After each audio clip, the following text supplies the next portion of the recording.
patient in cardiac arrest.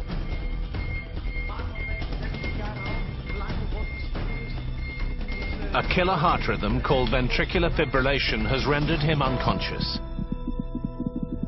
The lower chambers of his heart are quivering uselessly instead of pumping blood around the body.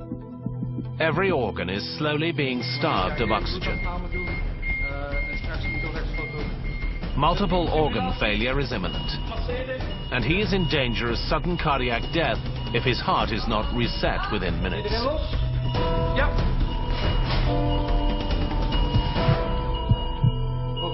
Hij is terug. Peter, het is Benjamin. Ik heb hier een jonge man op de spoed gevallen die net gereanimeerd is met een Brugada EKG. Kom je even langs? Bedankt. Dr. Pedro Brugada, a renowned cardiologist, has been investigating abnormal rhythms of the heart for over 30 years. He knows the secrets of these sudden unexplained deaths lies not in the pumping function of the heart, but in the electricity behind it. I was a professor of cardiology in the University of Maastricht in the Netherlands when I was approached in quite an unusual way by a Polish man with his son of 3 years.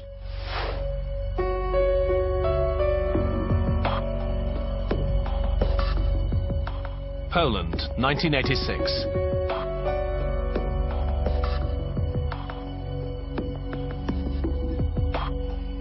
A young father performs CPR on his son.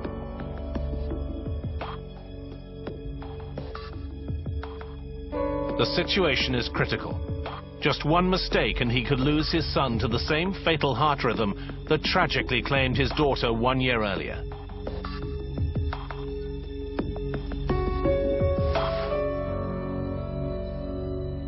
In a last-ditch effort to save his child, the man leaves Poland to seek help from Dr. Brugada. Alerted by the graveness of the situation, Dr. Brugada takes the boy's electrocardiogram, a simple test known as the ECG that measures the electrical activity of the heart. That electrocardiogram was a big surprise. It was clearly not normal. There was something that, to be honest, I had never seen before. It was a weird electrocardiogram showing the fin of a shark. Desperate for answers, Dr. Brugada searches for more information on the peculiar electrical pattern, but he finds nothing. Some months passed by, we were fighting still to understand what was going on, and then the father decided to go back to Poland. And at that time I asked, can you just get the electrocardiograms of the sister for me? And he did. Turned out to be exactly the same pattern as we saw in the brother. It is a pivotal discovery. Not only does this disease show a distinct electrocardiogram, but it can also afflict more than one member of the family.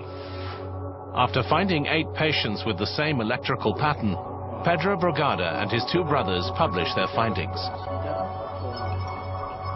What they describe is a new clinical entity, and one that becomes known around the world as the Brugada syndrome. It's just like a lightning in a completely blue sky. It comes up at the most unexpected moment, frequently without any warning, so that the family has no chance at all to prevent that sudden cardiac death by bringing that individual to the doctor, doing investigations. There is nothing before that. That's the first manifestation is frequently sudden cardiac death. 1/3 of them die suddenly without any previous symptoms. And that's a dramatic situation.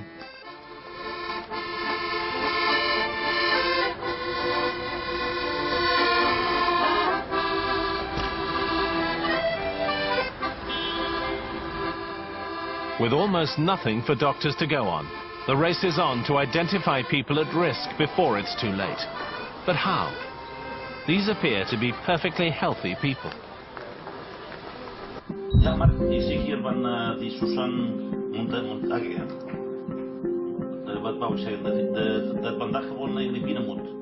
Working from his consultation in Brussels University Hospital, Dr. Brugada is examining patients. He knows that the syndrome has a habit of working its way round the family. The first place he looks is the family tree, because more often than not, there has already been an unexplained death there before. Sad, typical problem of Brugada syndrome in this family, you know, that came to the light, unfortunately, just after the death of the son. It's not the only case. I mean, it's like this. I mean, this disease was not known. It has taken not that many years to get a lot of information. Many patients in the past were not diagnosed simply because the disease was not known.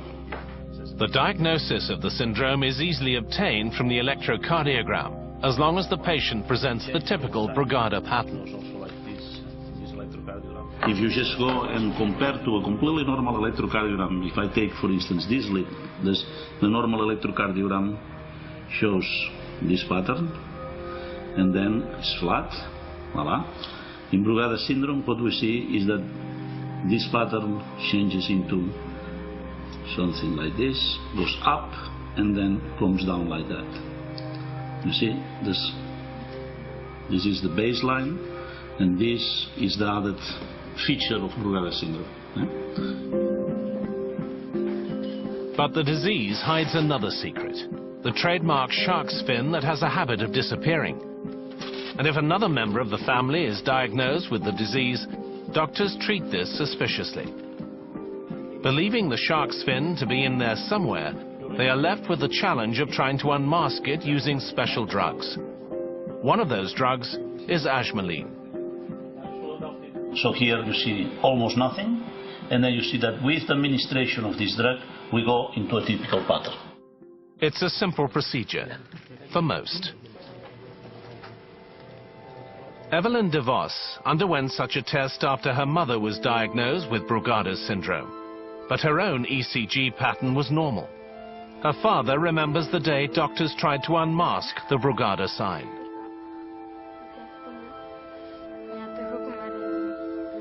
And I'll never forget the date. It was the 26th of December. And we made a whole schedule of the day. At first we would go to the clinic to do the testing, and we were very assured that everything would be normal.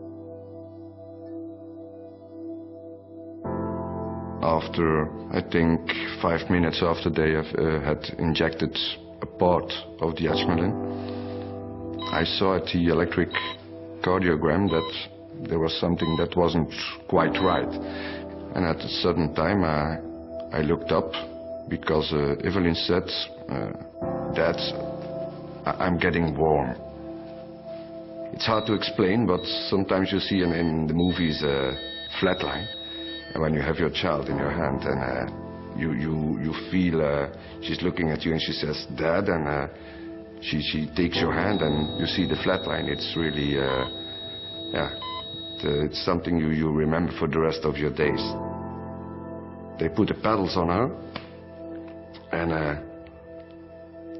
I never forget, at that time she shook up, said, Dad, fell down, flatline again. I can't imagine how it is to have your child in your arms that doesn't live anymore. I don't want to know how it feels. I'm very happy I wasn't there. With such a severe form of the disease, Evelyn's reaction to Ajmaline was extreme, her survival bordering on miraculous. But even more chilling were Evelyn's own recollections of the day she went into multiple cardiac arrest, as her father remembers.